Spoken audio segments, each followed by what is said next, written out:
diserahkan kepada KPU.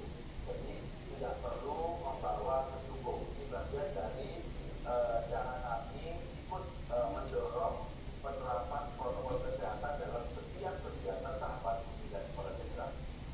Nah, kami sudah melakukan simulasi pemungutan suara tanggal 22 Juni 2020, dan yang kedua kami akan melakukan simulasi lagi nanti tanggal 29 Agustus di Kabupaten Indramayu. Simulasi ini ditujukan untuk selain mengenalkan aturan-aturan baru dalam pelaksanaan pemungutan dan penghitungan suara, tapi juga sebagai sarana sosialisasi agar masyarakat nanti tidak merasa khawatir, tidak takut untuk datang ke TPS tempat pemungutan suara, karena protokol kesehatan kita terapkan secara ketat dalam melayani pemilih untuk menggunakan hak pilihnya. Ini Bapak Ibu bisa lihat hasil simulasi kami kemarin, ada beberapa catatan. Nah, beberapa kelemahan, beberapa kekurangan akan kami sempurnakan di dalam regulasi dan di dalam pelaksanaan simulasi tanggal 29 Agustus yang akan datang. Nah, ini juga layout simulasi TPS. Bapak Ibu sekalian, pemilih sejak datang itu sudah kita atur antriannya, kita atur jam kedatangannya. Mudah-mudahan semua bisa mematuhi ini, karena kepatuhan penyelenggara pemilu, peserta pemilu, dan pemilih dalam melaksanakan protokol kesehatan itu akan menjadi penting untuk tidak menjadi bagian penyebaran virus COVID-19. Bapak Ibu bisa lihat denah ini sedikit berubah dengan denah TPS yang kita buat di pemilu atau pemilihan kepala daerah sebelumnya.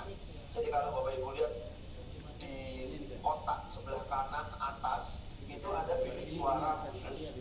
Nah, itu kalau ada pemilih yang suhu tubuhnya di atas 37,3 derajat Celcius, maka dia tidak akan kita masukkan ke dalam kotak utama itu, tetapi dia akan kita minta lewat samping langsung tanpa antrian menggunakan hak pilihnya di bilik suara khusus. Jadi dia tidak perlu masuk ke dalam TPS sehingga tidak menjadi faktor yang akan menyebarkan virus COVID-19. Mulai cuci tangan sebelum masuk TPS sampai dengan diberikan sarung tangan dan cuci tangan setelah keluar dari TPS. TPS juga akan dilakukan disinfeksi. Nah, ini ada skema kita bagaimana melayani pemilih kalau suhu tubuhnya di atas 37,3 derajat Celcius. Jadi saya tidak akan bacakan, tetapi dalam setiap kegiatan yang dilakukan di TPS itu kita upayakan tidak terjadi sentuhan antara penyelenggara dan pemilih, ya.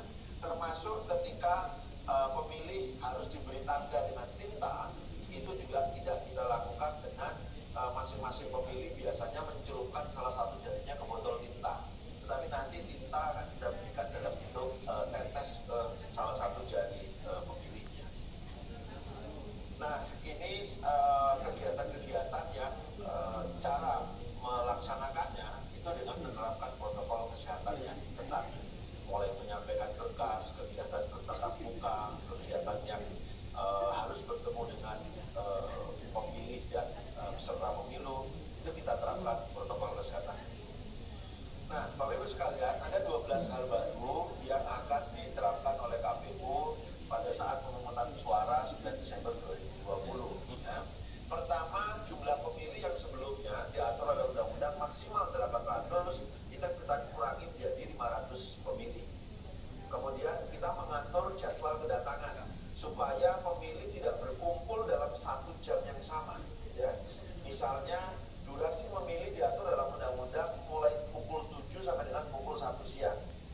Nah, kita bagi dalam 5 kelompok misalnya. Jadi pukul 7 sampai dengan pukul 8 itu nomor 1 sampai dengan nomor sekian.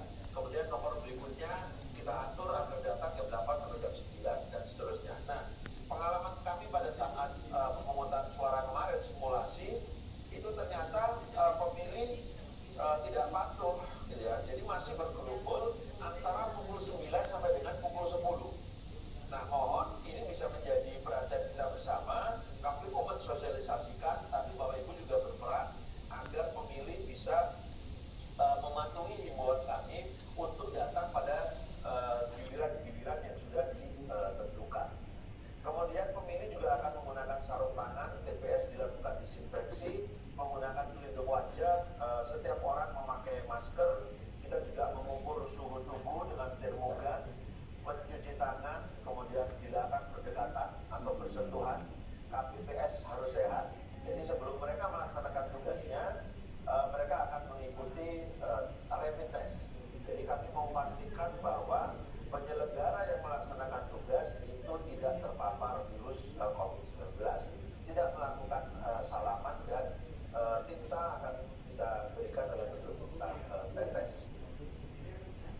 pergerakan atau kegiatan perekonomian dengan beberapa hal ini bisa meningkat.